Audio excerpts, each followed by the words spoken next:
in the pay-per-call space, most of the people that I talk to are looking for that quick hit, right? They want that margin, they want that volume, they want to push that, and there's nothing wrong with that because you're cash flowing, right? But I think another notion in the pay-per-call space, everyone wants to own the offer. Well, this is a way for you to own the offer. Hey guys, I just want to give a quick shout out to our sponsors for this video, both OfferVault and Ringba. Ringba is the #1 call tracking platform there is out there. If you're in the pay-per-call space, there's nothing else you want to be using. Let's go ahead and jump into this video now. Ready? One big sign. What's going on, guys? I have a very special guest today, a true expert from the insurance industry, which ties directly into the affiliate marketing space. He's got a lot of really cool things to share, years of experience, especially from a young age, over a decade ago. My friends, I want to introduce you to Jay Abdulaziz. Thank you for joining me, brother. Hey man, pleasure. So how did you first get started in insurance? So I first started out in the world of sales, right? So I started out selling vacations over the phone. A couple years into selling vacations, that's really where I learned my core on how to one call close. Vacation sales was a little aggressive when it came to sales, right? We wanted to contact people that were into shows. We would literally had to build an interest and then we had to execute, right? We had to make you interested in going on vacation and then sell you a vacation package. So I learned the core skill set of a one call close when I was selling vacations over those couple of years. Then I joined into an insurance agency because my manager had left and went to an insurance agency. I knew nothing about insurance, got into the insurance business, and I came on as a fronter. So entry-level position, I'm pre-qualifying people, getting them over to a licensed agent. Obviously, as a fronter, I'm not really making the kind of money that I'm used to selling vacations. So I took that step and became a licensed agent and started actually closing sales.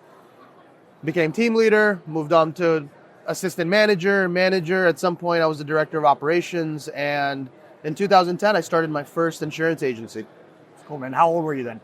21. We're like the same age, bro. It's Yeah, cool. that's awesome. Yeah, so 21, I'm just kind of kicking off my career. But obviously at that time, like my mindset was, oh my God, like I made it, little did I know what was to come, and it was just the beginning. What did you find most valuable from your time first selling vacations, and then as you went up the ranks under someone else's agency? Like, what were, like, looking back now, what were some of the biggest lessons you learned and that are serving you today? So I learned from a lot of their mistakes. That's what you do that's the benefit that you have when you're working under someone else's umbrella, right? You're able to see the mistakes that they're making, what's costing them. And if you're really able to capitalize on that, then you're able to not make those mistakes when you get into business. But one of the biggest skill sets I want to say I learned was communication, overall sales skill, rebuttaling, overcoming objections, really helping people, really identifying what people's needs are and then attacking that need, right? When I first started in sales, I was kind of just reading a script and freestyling. Now, credit to the guys that put this script together. If you're just reading that script, it makes you sound like you've been doing it for 15 years, right? You're just reading a script. It's more of an acting job. You're kind of just you're not going through the motions. You're actually going through a proper format to close a deal, to open up, ask pre-qualifying questions, figuring out what the customer's needs are, really being an investigator, and then delivering your gist, which is your most powerful point of your pitch, giving a price, and then getting into the details, having customer write everything down, getting to the end, rebuttaling people, and actually closing the deal on the first call, right? So that's the most important skill set that I think I learned. And I was able to learn it on someone else's dime. So that was very valuable to me. I can appreciate that, man. I owned a gym for 10 years. That's where I first got into lead generation. So I was selling weight loss. I was selling the dream of weight loss to people that were far from that goal, and overcoming objections, getting them invested emotionally and then obviously financially. So like being now on the pay-per-call lead side, I can very much appreciate that. I think a lot of guys in the affiliate space as a whole lack that side of it, right? So I think it's super cool that you come from the actual production side. So are you in the pay-per-call space for the gym side of things? No. I'm ACA, Medicare. Oh, awesome. A lot of tour leads now. Okay. But yeah, I saw there was a scale there because with the fitness, I didn't want to open up 10 more gyms. Okay. So I saw obviously the digital advertising way is the way, but without the sales side, if you don't have a good closer on the back of that lead, on the back of that call, you're the bad guy as the lead generator. Right? Exactly. And they're, totally get it, right? The incentive is for lead generators to push as much traffic as possible, generate the lead for as cheap as possible. So if you're not on the side that's actually closing the deal, you don't really understand the need for the quality, right? Because you're trying to generate as much volume as possible. But as you start to, and what's interesting about that is I got into the insurance agency sales space first.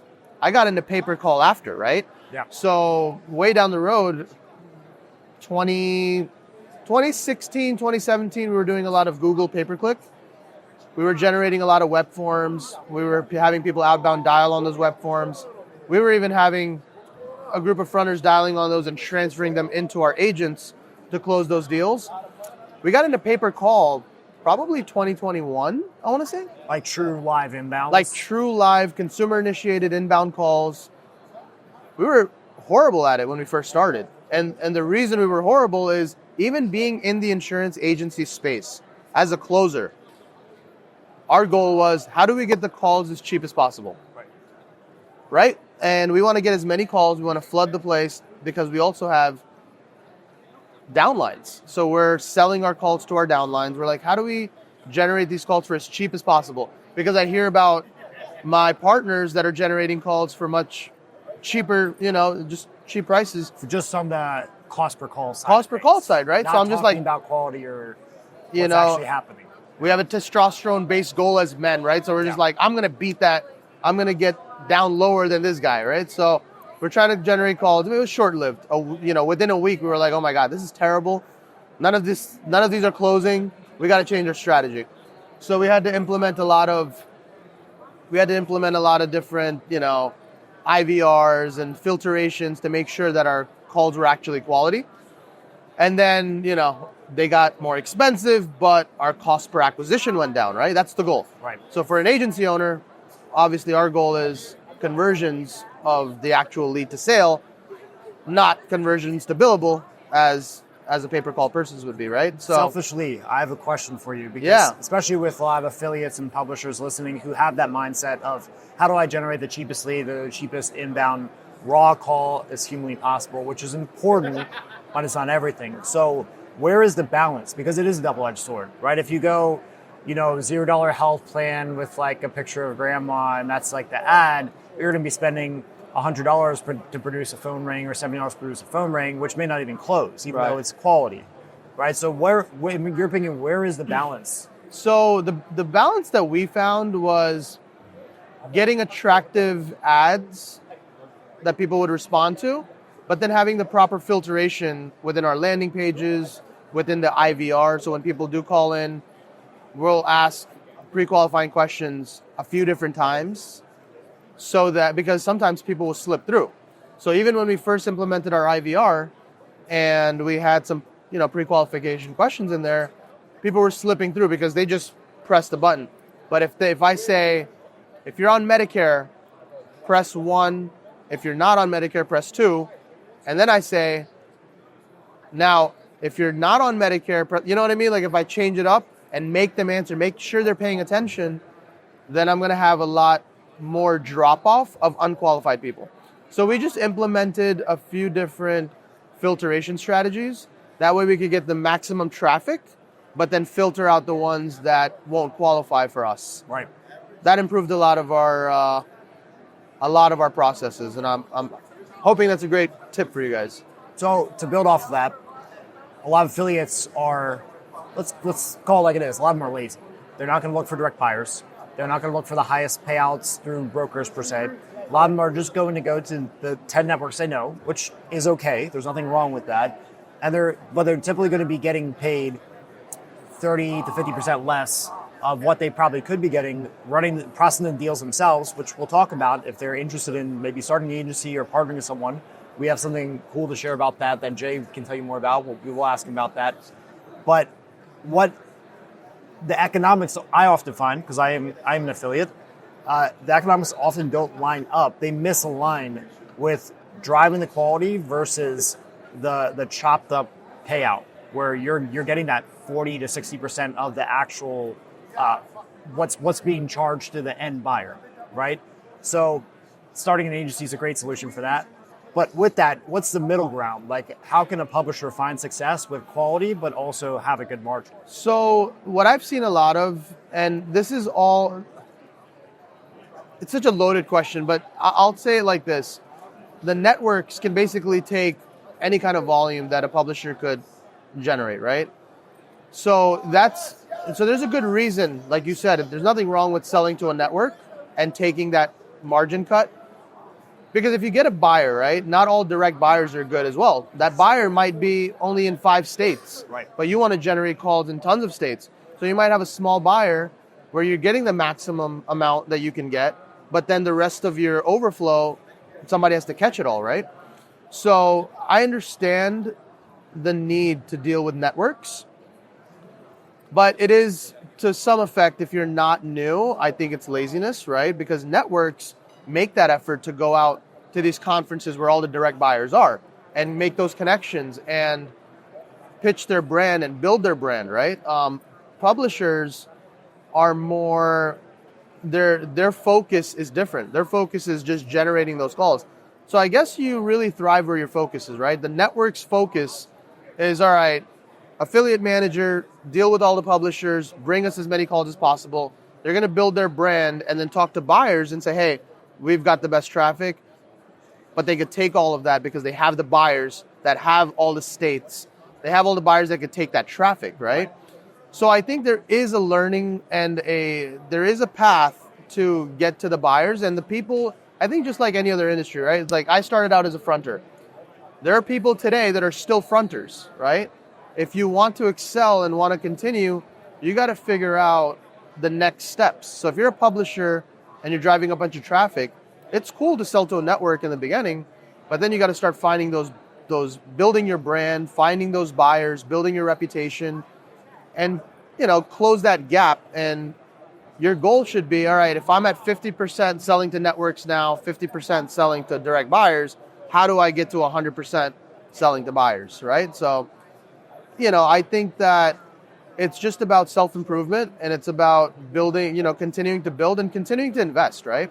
You got to invest time and money into being a good publisher. And most people, like you said, get complacent, get lazy. And I could have got complacent and lazy when I started my first agency. In our first year, we killed it. We did very well. We were paid back within 5 months. We were profitable in month 6. I could have gotten lazy and just sat back. But, you continue to improve. And if you really want to thrive, you get there, Let's say you have a publisher or a broker that wants to go down the path of starting their own agency to become more vertically integrated, right? To write the policies to some extent directly or in-house or partnership based. What do you believe when you have the full vertical integration like you do? Where's the most leverage? Is it the script? Is it the ads? Is it, I don't know, the dialing system? Like, what are your levers that give you the lift when the margin's not lining up? So, interesting question. So I started out as an insurance agency and then got into pay-per-call, right? I talk to a lot of guys that are in the pay-per-call space now that generate tons of calls for ACA, for final expense, right? And to answer your question, if you already generate leads for ACA, for final expense, for that insurance vertical, you already have one of the important ingredients. So the 4 main pillars, I call it the agency in a box. To start up an insurance agency is lead generation, sales process, recruiting, and retention, right? The most important piece of that to be profitable as an agency is retention, right? That's where we come in. But as a paper caller, if you're generating calls for ACA, for Medicare, for final expense, starting up a licensed agency and hiring those licensed agents and following a sales process and the script and recruiting people and retention of those customers, that's where I can help put people into business that are already generating a lot of those calls. So what I would say, the most important thing is retention. And then the second most important thing is lead generation. So they both go hand in hand.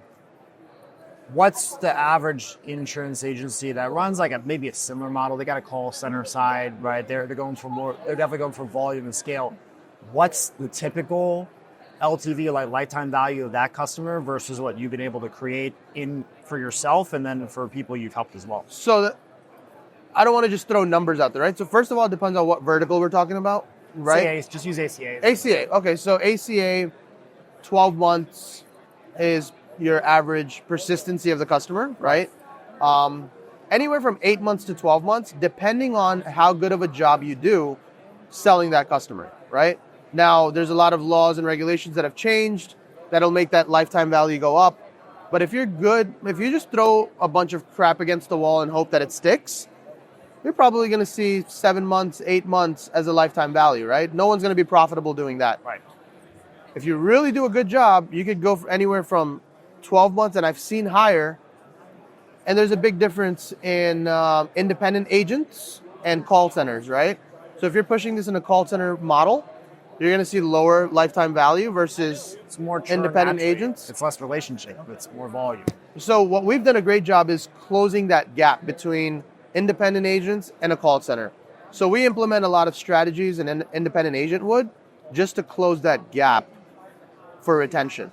So our lifetime values are good compared to the industry standard. And that's where our value proposition is. You can afford to spend more to get a customer at the end of the day. So And you now can drive that quality. You're not as focused on cheapest cost per call. You have a range to where you're satisfied with, knowing the quality is going to back out from there. exactly. And once you're, if you're already generating your own calls, you're already ahead because your cost per acquisition will be less than the industry standard, right? Industry standard, most of the guys that are getting into the business will rely on third-party traffic because that's not the focus. The focus is how do we build the brand? How do we build the agency? How do we retain our customers? How do we be profitable, right? If you have both, you're killing it. You're doing better than the industry standard. Tell me a story about someone you recently helped in the last year or two with agency in the box, right? Yeah, absolutely. So maybe someone that was a publisher that wanted to become vertically integrated, want to start an agency. Yeah. So I don't want to throw out any names. Yep. But I actually have been talking to and have put people into business that were driving calls. It's the early stages. So this is not a quick turnaround, right? You're building a business. You're building a business. ACA is, it's cash intensive, right? We have financing, so we have help for people that want to get into business that say, well, how do we get the funds to start the business? But I have had pay-per-caller people that, or groups that I've put into business that I've gotten, basically step one for me was go get your license, right? Once you have your 215 health, life, and variable annuities license, we could get your agency licenses filed. We help with all the licensing and contracting. Then we get you contracted. Once you have your contracts and you have your appointments, you already have the calls coming in.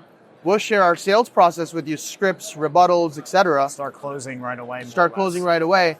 Long story short, I put someone in business with 5 agents. They're closing 17 to 18 sales per agent per day off of their own calls, and they're able to send the rest of their calls wherever they were going anyway. And they have the retention systems, most importantly, to maximize lifetime value. I actually had a meeting with someone yesterday that says, hey, Jay, what's the best way for us to get into business? And they also told me earlier on in the conversation that they're dropping like 500 calls a day. If you're dropping 500 calls a day, start up your own agency, take those 500 calls that are hitting the floor anyway, and turn those into sales, right?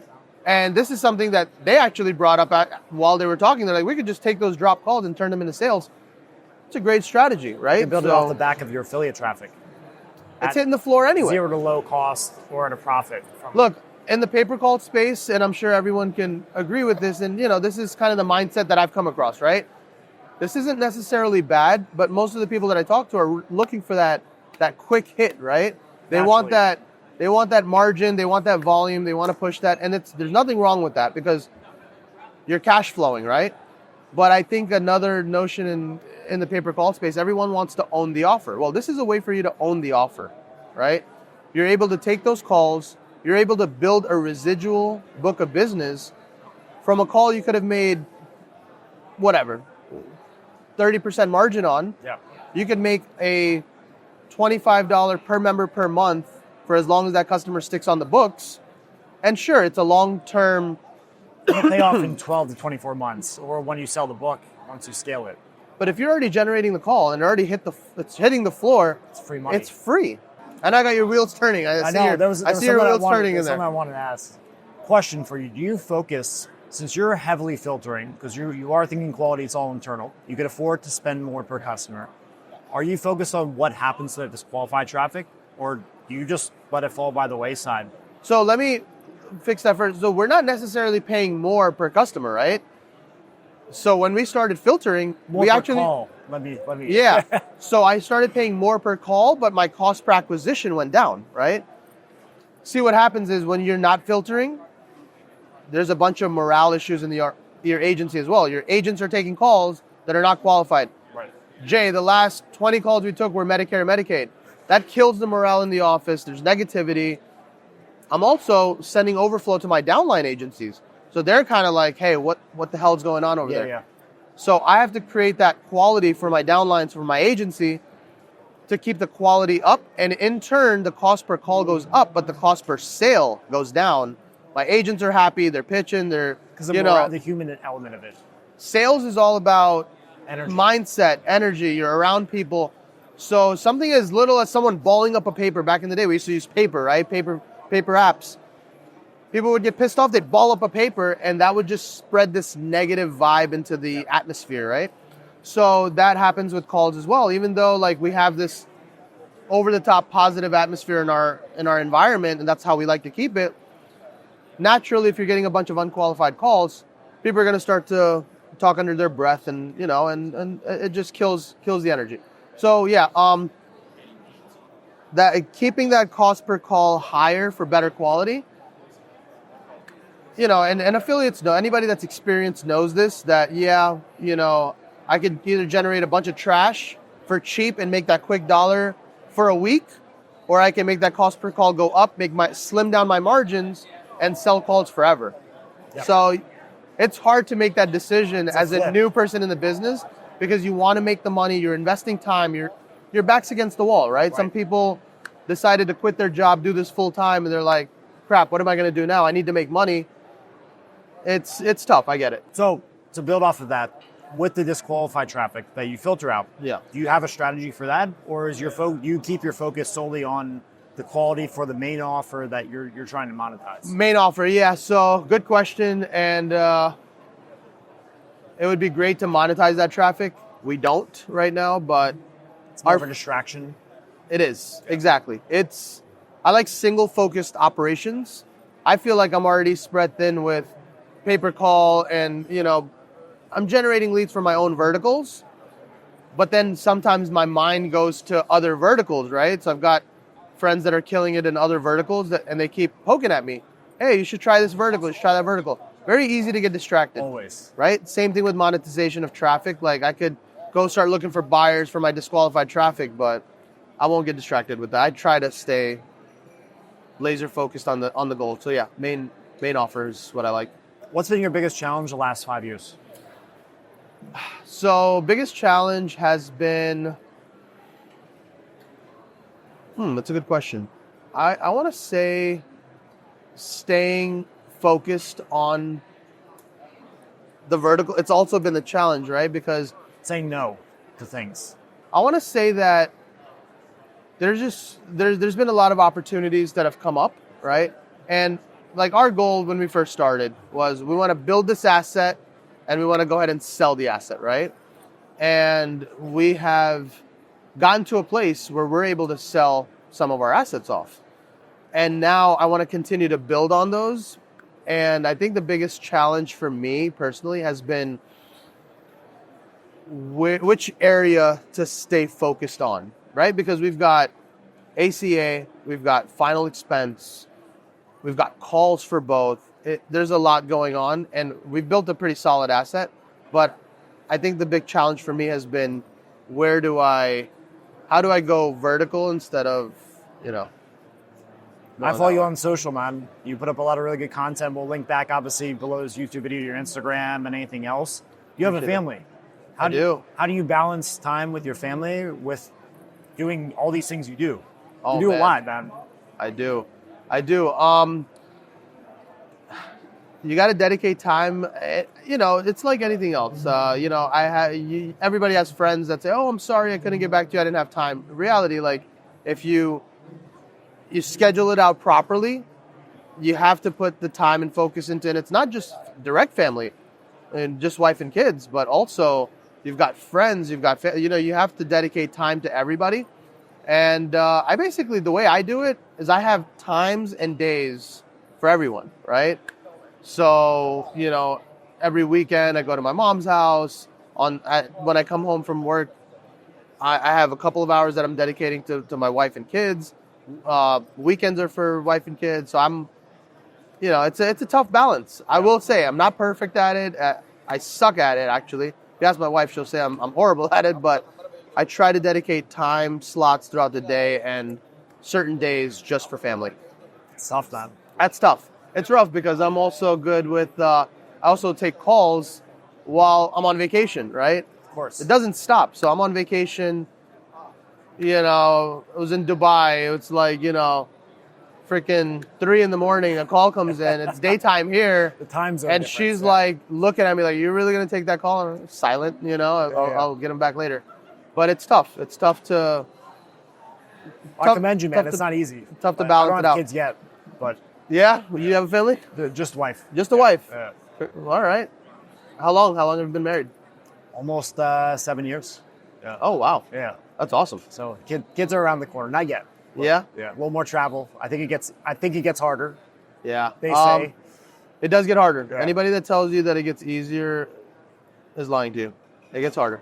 What advice do you have for someone that wants to transition from the affiliate, only the lead paper call generation, and grow into a business owner? In reality, that's what it is. You're becoming, right? Well, you're becoming, I want to call it, you're already a business owner, I guess I would say, as an affiliate, right? You're kind of doing your own thing. I would say you're more of taking your traffic and you're now a closer for your own traffic, right? The first thing, I have a giveaway for your audience. If you guys go to onecallclose.com, onecallclose.com, all spelled out. We'll put it in the link below. Yep. You could go ahead and put in your email address and download a free PDF. It's a 7 to 9 page how to one call close. It's a great tool for anyone that's interested in taking some of their traffic and practicing on it. And my advice to people would be, or how they would go about it, is get with a good FMO. So, we're an FMO for ACA, for final expense. You can reach out to me, or you can reach out to any FMO, and they'll assist you with getting contracted. They'll tell you the step to get licensed. Those are the first steps.